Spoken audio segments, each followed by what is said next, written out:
Assalamualaikum warahmatullahi wabarakatuh. Nama saya Muhammad Eko, NIM 1914080036. Di sini saya akan menjelaskan metodologi penelitian bab 3 bagian A. Materi yang pertama yaitu karakteristik penelitian. Penelitian ilmiah mempunyai 8 karakteristik utama, yaitu yang pertama ada tujuan, kedua ada keseriusan, ketiga dapat diuji, keempat dapat direplikasikan, kelima presisi dan keyakinan, keenam objektivitas, ketujuh berlaku umum, dan kedelapan efisien.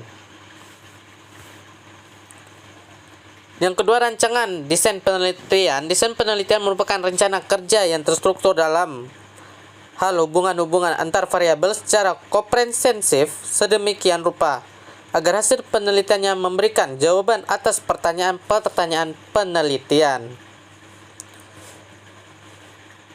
Nah, desain penelitian dapat dikelompokkan menjadi yang pertama desain penelitian deskriptif, kedua desain penelitian korelasi, ketiga desain penelitian kausalitas, keempat desain penelitian eksperimen, dan kelima desain penelitian tindakan. Materi yang ketiga yaitu populasi dan responden atau subjek penelitian. Subjek penelitian dapat diartikan sebagai individu yang ikut serta dalam penelitian.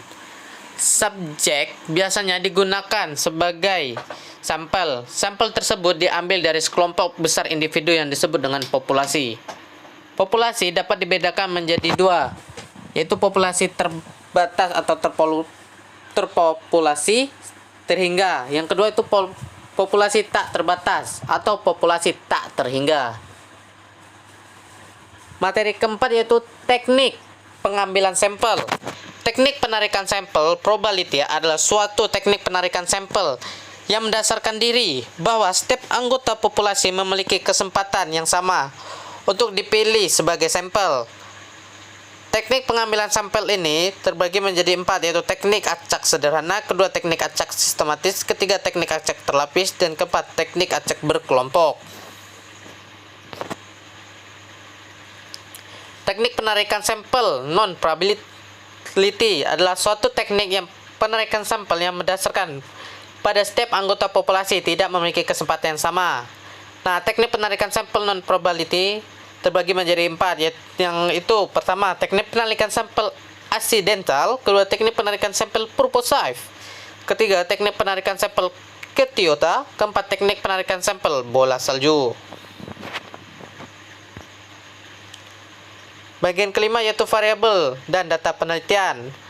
Variabel penelitian adalah suatu atribut dan sifat atau nilai orang, faktor, perlakuan terhadap objek atau kegiatan yang mempunyai variasi tertentu yang ditetapkan oleh peneliti untuk dipelajari dan kemudian ditarik kesimpulannya. Nah, variabel penelitian dapat dikelompokkan menurut beragam cara. Yang pertama, variabel bebas dan variabel terikat, kedua variabel aktif dan variabel atribut, ketiga variabel kontinu dan variabel kategori. Nah, data penelitian berdasarkan sumbernya terbagi menjadi dua, yaitu data primer dan data sekunder. Sedangkan berdasarkan bentuk dan sifatnya terbagi menjadi dua, data kualitatif dan data kuantitatif. Materi keenam yaitu jenis dan sumber data. Sumber data adalah subjek dari mana data diperoleh. Bisa juga didefinisikan sebagai benda atau orang tempat peneliti mengamati, membaca, atau bertanya mengenai informasi tertentu yang berkaitan dengan masalah penelitian. Yang kedua, jenis data. Jenis data jika dilihat dari derajat datanya terbagi menjadi dua, yaitu data primer dan data sekunder. Jika dilihat dari sumber atau tempat terbagi menjadi data kepustakaan atau data literatural. Yang kedua data dokumenter, ketiga data laboratorium, keempat data lapangan, dan kelima data online. Jika dilihat dari kemungkinan pengukurannya terbagi menjadi dua, yaitu data kualitatif dan data kuantitatif. Di data kuantitatif terbagi lagi menjadi dua, yaitu data nominal dan data kontinum.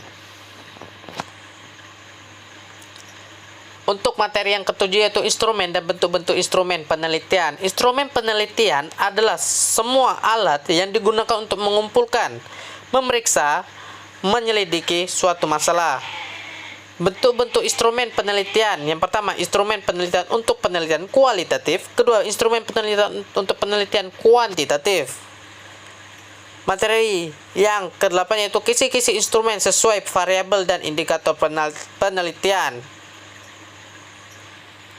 Memiliki 5 bentuk. Yang pertama, bentuk instrumen tes. Kedua, bentuk instrumen angket. Ketiga, bentuk instrumen wawancara. Keempat, bentuk instrumen observasi. Dan kelima, bentuk instrumen dokumentasi.